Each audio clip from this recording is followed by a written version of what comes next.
Hello, everybody. It's George from Ireland. Well, what a chortle fest provided to us by your party. In case you don't know, in the United Kingdom, that's a political party which was like so-called launched just over 2 months ago. So the 24th of July this year. Now, Jeremy Corbyn's formerly leader of the Labour Party, 2000 and when was it, 15 to 2019. So he is the big beast in it. Well, seems to be co-leader with Zara Sultana, who was elected as a Labour Party MP only a year earlier. And then she split from Labour. She wants to save Gaza. In that way, she's admirable. But yeah, really, they take an ultra left position on everything. So, whereas Jeremy Corbyn's a real veteran parliamentarian, he was first elected in 1983. He's the most extreme left wing MP there is.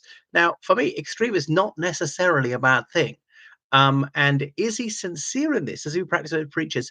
Not really. I mean, I believe he owns a house, and you're so concerned about the needy. Why do you give him away your wealth? Your salary is it like 90 grand or something?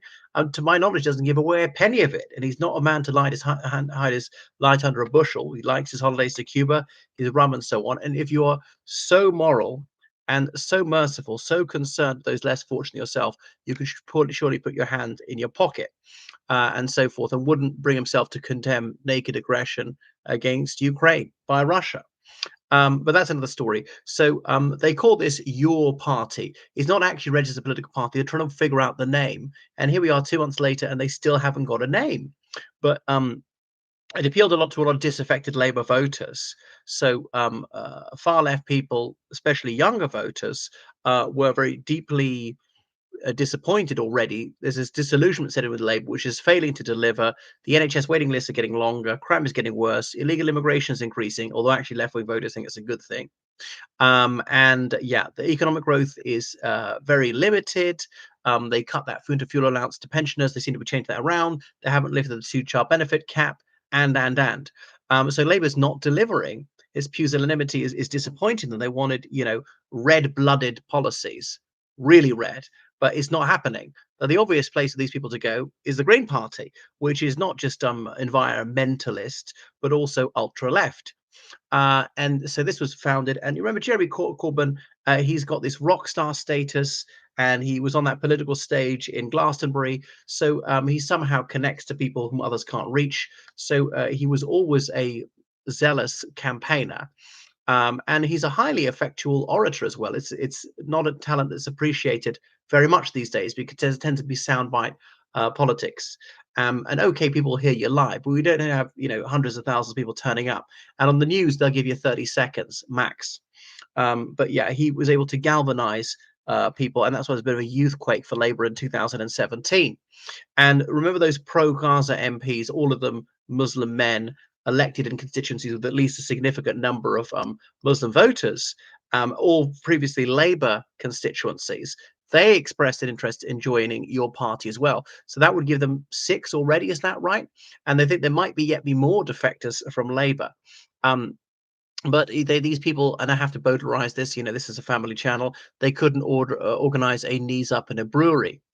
So, wow. So the membership portal is going wrong, and there were fees to be a supporter. They already got 800,000 supporters, the sign-ups, and it's unauthorized. They don't know how to sort it. So there's also tension about this. They can't agree on leadership, on who's going to access the data, on finances, and so on. The process are not sufficiently transparent.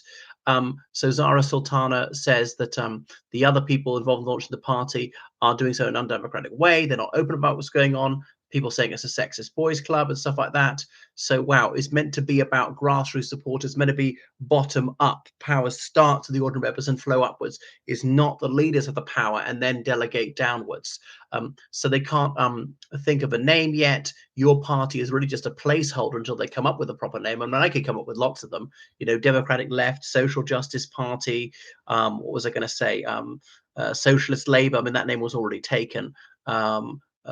Workers, British workers, something like that. There used to be the Workers' Party of Britain. I mean, that was Callaway's party. I don't know, the Labour Workers' Party or something like that.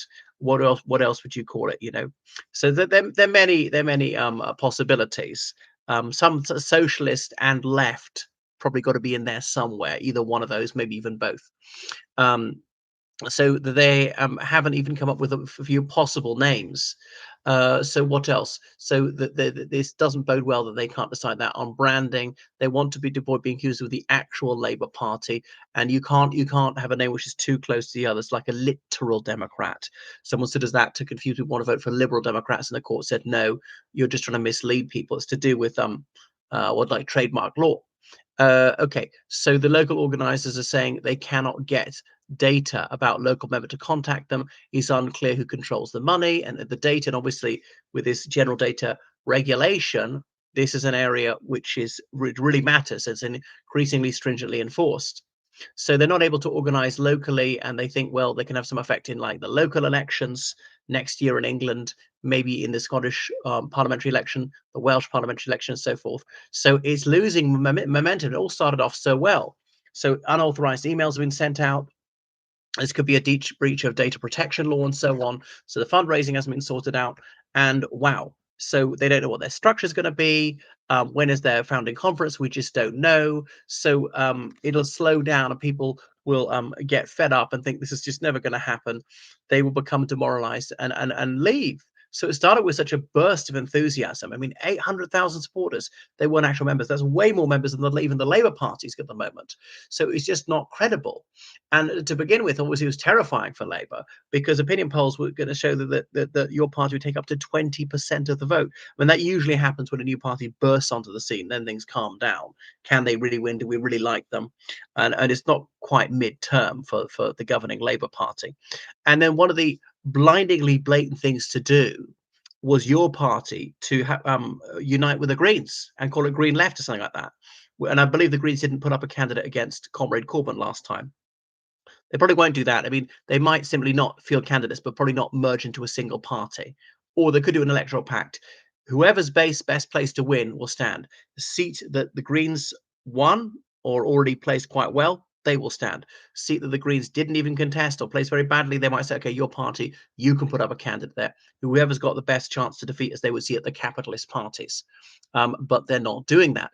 If they did that, it could be formidable. You know, the your party would get seats certainly in the double figures, maybe in the dozens. So yeah, they're just so disorganized. It just looks so ridiculous.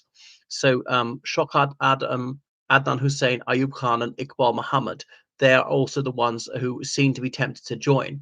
So many supporters. But they hasn't really got going. So next month there's supposed to be this founding conference, which will be held in Liverpool, the most Labour city in the United Kingdom. Will that happen? And Zara Sultana and Jeremy Corbyn seem to be having a spectacular fallout before it even gets off the ground. They can't come together. The left is so splintered. It's so vociferous, right?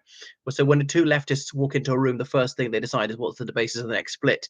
I remember reading the Communist Manifesto and Herr Dr. Karl Marx saying, the communists do not set up sectarian principles. Well, they most certainly do set up sectarian principles, which is why you had, the Russian Social Democratic Labour Party fragmenting into Bolsheviks and Mensheviks. There were the Socialist Revolutionaries, then the left SRs versus the right SRs.